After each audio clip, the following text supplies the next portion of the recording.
Okay, so this is a little different. This is from the We Knew Mary Baker Eddy series. It was actually published in the Christian Science Herald as part of a series of the articles. This one is titled "A Worker at Mrs. Eddy's Home in Chestnut Hill" by Martha Wilcox. I guess it was in November 1987 issue of the Herald of Christian Science. Powerful, amazing insight into things that are important when we're trying to work at our own salvation and be students of Christian Science. A Worker at Mrs. Eddy's Home in Chestnut Hill, Martha Wilcox, CSB. The characteristic of Mrs. Eddy, for which she was so beloved by the staff who worked in her home, was that great maternal sense she expressed. We never felt that we should express reverence in her presence. We were never allowed, even for a minute, to fix our attention on her personality. We understood that this would be an obstacle for her.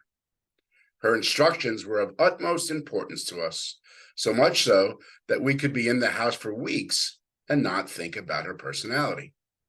We attended to her wants and needs, but we had in mind what she had given us to demonstrate.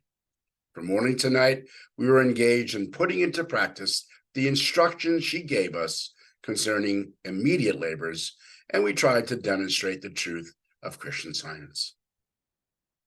The staff was not supposed to talk or exchange ideas about Christian Science, either at the dinner table or with each other.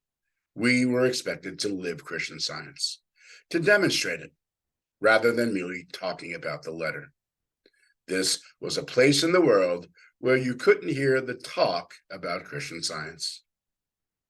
Mrs. Eddy moved to Chestnut Hill on January 26, 1908, and 2 weeks later, on the morning of Monday, February 10th, 1908, I joined her staff. I was a new Christian Science student, just beginning my 6th year of study, and although the Christian Science principle to be demonstrated by all the staff was the same, the instructions Mrs. Eddy gave me and what she expected of me were different in proportion to those who had more experience in the practice of Christian Science. It's only fair to Mrs. Eddy and to the other members of the staff that this should be taken into consideration. After taking off my coat, Mrs. Sargent took me to Mrs. Eddy's study and introduced me as Mrs. Wilcox of Kansas City. Mrs. Eddy said to me, "Good morning, Mrs. Wilcox. I felt your sweet presence in the house." Then she motioned for me to sit directly across from her and asked, "What can you do?" I replied that I could do everything that someone who has taken care of her home and her family does. Then she asked me, "What are you willing to do?"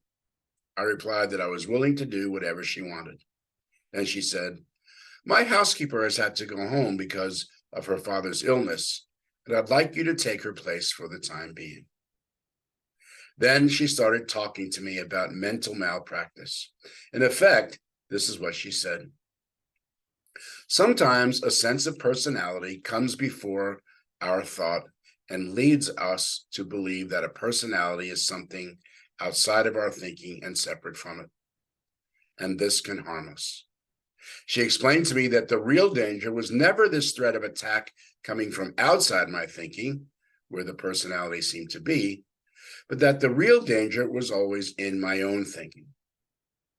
It made it very clear that my concept of personality was mental, a mental image formed in my so-called mortal mind, and that it was never something external or separate from my mind.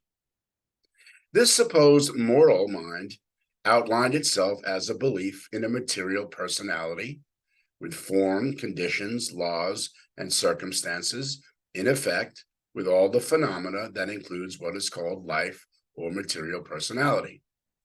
Then she pointed out to me that not a single fact of all these hypotheses about evil was true.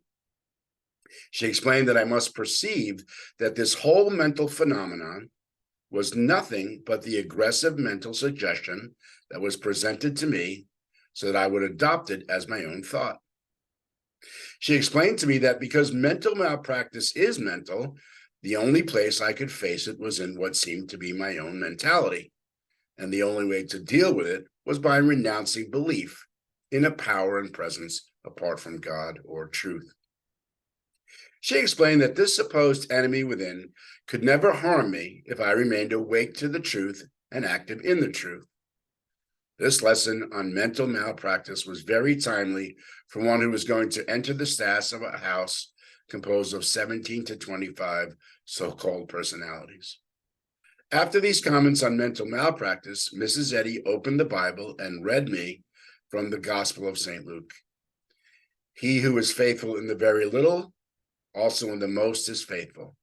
And he who in the very little is unjust, also in the most is unjust. For if you are not faithful to unjust riches, who will trust you with the true? And if in other people's things you are not faithful, who will give you what is yours? That's Luke 16, 10 to 12. There is no doubt that Mrs. Eddy perceived that I was at a level of development where I thought about creation, that is, all things, as separate into two groups, one spiritual and one material, and that somehow I had to free myself from the group that I called material.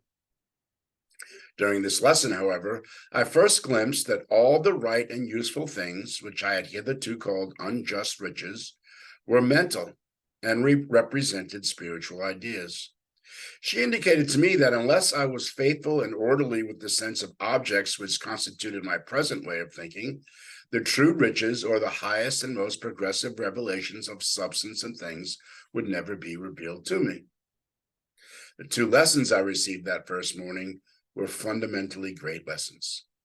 First, I had to master mental malpractice in my own way of thinking. Second, there are not two groups of creation, but only one. When she finished, she said, "Now take your little boy to Egypt and allow him to grow until he grows strong enough to stand up on his own." By this, I understood that I was not supposed to talk to anyone about what I had received until I made its substance in my own thinking. You will all have heard of Mrs. Eddy order and accuracy in her thinking and action. She demonstrated to an unusual degree the exactness and divine order of God, his mind, and she demanded of the staff of her house perfection of thought and action. Even pins of different sizes took their respective places on the pad, and she could choose the pin she needed without having to pull out one or the other to see the size. No one would have thought to change a pin on the pad.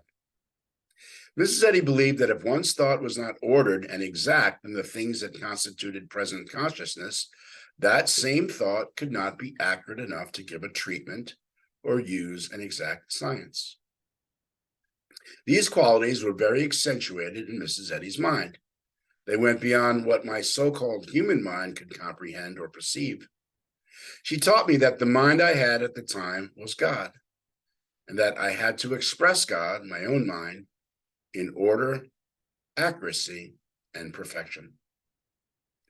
Shortly after entering the staff of her house, she asked me to make her bed every morning for a month, and to fold the sheet above 2.5 inches exactly. She demanded that we place furniture in the same way, that we express mastery in all things, and that roasted potatoes, whether large or small, should neither be too raw nor too cooked. And meal times never changed for a minute at home. Meals were served at the appointed time. Mrs. Eddy liked new dresses, like any other woman, and a dear lady who was the dressmaker, although she had used a mannequin to make the dresses, had to make them perfectly, without the need for tests. Mrs. Eddy knew that the work of the mind always coincides with the mind, constituting a unity, and that concept that something could be too big or too small had no place in the mind. Therefore, any excuse or pretext was in vain with Mrs. Eddy. Perhaps someone wonders what happened if an individual did not demonstrate perfection and accuracy in a concrete way. Mrs. Eddy clearly discerned whether one was striving to express God, one's own right mind, in everything, but if the individual was not spiritually emboldened to discern the true purpose in these requirements, if he thought they were unnecessary, or if he believed that Mrs. Eddy was merely demanding and preoccupied with so-called material things, or if he did not see the need to be obedient, such an individual did not remain for long in Mrs. Eddy's house. On one occasion, she asked me to be her personal maid, and since I did not know the requirements for such a position, she gave me 7 pages explaining the details of that activity. This task required continuity of action without mistakes or forgetfulness. When night came and I tucked her into bed, I said, "Mother, I didn't forget anything or make any mistakes, didn't I?" She smiled at me with her head already on the pillow and replied, "Yes, that's right." That night, near midnight, she rang the bell. When I went to see what she wanted, she said, "Martha, do you ever forget something?" I replied, "Mother, mine never forgets." So she said, "Go back to your bed." Mrs. Eddy's always hoped that we would answer her questions as far as possible with the absolute statement of science. The next morning, after she had sat in her study, she said to me, "Martha, if you had admitted last night that someone can forget something, you would have made yourself susceptible to oblivion. Every error that you admit in yourself or in others, as if it were real, you expose yourself to such error. Admitting that error is true produces error, and that's all there is to error." Another incident that occurred while I was serving as Mrs. Eddy's personal maid was also a great lesson for me. It happened when Mrs. Eddy wrote in Science and Health the 2 additional lines at the bottom of page 442.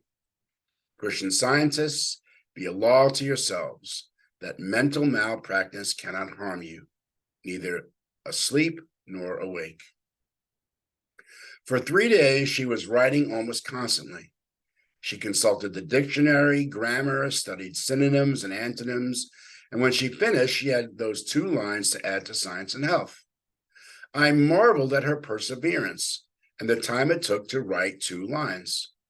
But the result was a scientific statement for Christian Science students that would remain through all ages. After writing for 3 days, she gave us 2 lines. But who can estimate the value of these 2 lines? Those of us who were closely associated with Mrs. Eddy sensed when she was giving birth in thought to an important decision, such as, for example, some change in the church, writing a new statute, or something connected with her writings. Many times, laborious labor seemed to occur when these things were born of the Spirit. I remember the occasion when she abolished in the Mother Church the seasons of communion, and also when she incorporated some new statutes. In her book, The First Church of Christ, Science and Miscellany, Mrs. Eddy has given us instruction for the practice of Christian Science. The following passage was written in 1910, shortly before her death, and illustrates the quality and vitality of her thought when she was about to turn 90. "You can never demonstrate spirituality until you declare that you are immortal and understand that you are.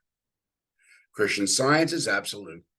It is neither behind the point of perfection nor advancing towards it.